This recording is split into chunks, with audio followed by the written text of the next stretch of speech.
Welcome back. Can you really turn to the stars up above for your love life? Well, apparently we are about to find out from an astrologer. Welcome, Christopher Renstrom. Oh, thank you so much for having me back on. It's such a pleasure. It's such a joy. The stars have aligned. What can you tell us about our love life when it comes to looking above?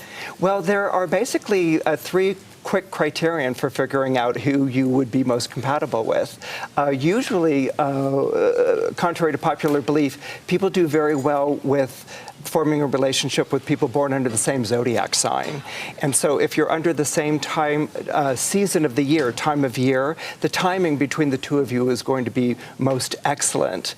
The second thing that we look for is elemental sympathies. Are you water sign, which rules the emotions? Earth, which is concerned about money and practical choices. Air, which is very social and intellectual, or fire, which is very spirited and adventurous. So you want to align with a sign that really is compatible and understands that as a value in your lives together. I think about this a lot. I'm an Aries. Okay. I'm not fire sign. Right. And I haven't had a lot of relationships, romantic relationships with other Aries. Just one so far. And I felt like that was set up to be such an incredible, explosive thing. And then we kind of thought, no, will we end up it can be for the good or for evil. It's so explosive, right? Well, that's because your ruling planet is Mars, named after the god of war.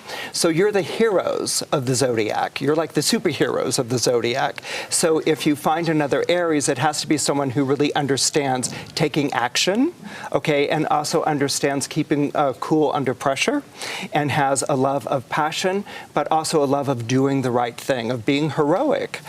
But I would imagine you might find another Aries, because Aries and Aries go very well together, as well as Aries and Scorpio. You used to say no, and now it might work out. I don't know. I'm thinking about giving it a whirl.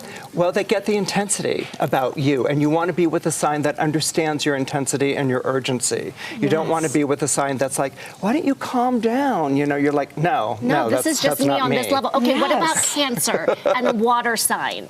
Water signs, it's all about the emotions. Okay, so it's about feeling an emotional rapport with someone else. If someone gets you on an emotional level, you don't want to be with someone who's telling you about your emotions, okay, or telling you what to feel or putting you in your place. And you don't want to be with someone who hurts your feelings a lot, okay? You want to be someone who gets you on a very soulful, on an emotional level, and that you can feel that you can bond with. For Cancers, the emotional relationship is all in the bonding. For Aries, it's like, let's take on the next battle, you know, but for Cancer, it's like, let's bond. I want to feel like we belong to one another, and that's something that's going to be very important for you. Cancer and Taurus, you say, is a good match. It's an excellent match, okay? Because Cancer and Taurus both have that sensuality and that groundedness, and also that sensitivity.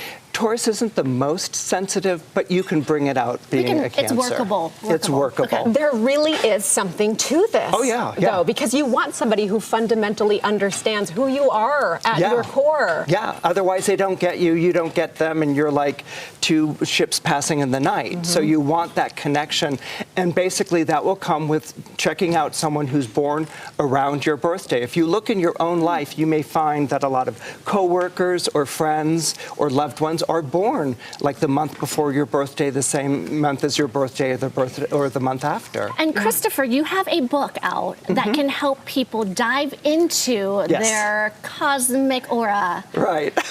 It's called The Cosmic Calendar, and basically it comes from the premise that astrology is not a science and astrology is not a religion. What astrology is a calendar, which is why every major civilization, Mesoamerican, Mediterranean, Asian, developed some form of astrology. It was in order to tell time and to bring people together. I love what you bring when you sit down and have a conversation with us. People always want to know about those romantic relationships, but what else do you often get asked? It's the three major questions are basically, will I fall in love and when?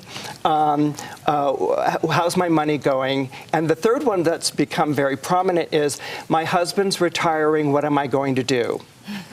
Identity crisis. Yes. But you're basically the Cupid. How much weight should people put on this? Maybe they're not so convinced, but in terms of finding a mate or staying with a mate, how much weight do you put on this? It's really, I actually put a lot of weight on it, but it shouldn't be sign on sign. It should be like around the time of year, are they elementally compatible with me?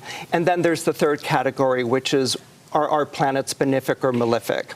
The benefics are people born under Venus and Jupiter, and so they have a naturally optimistic view of life.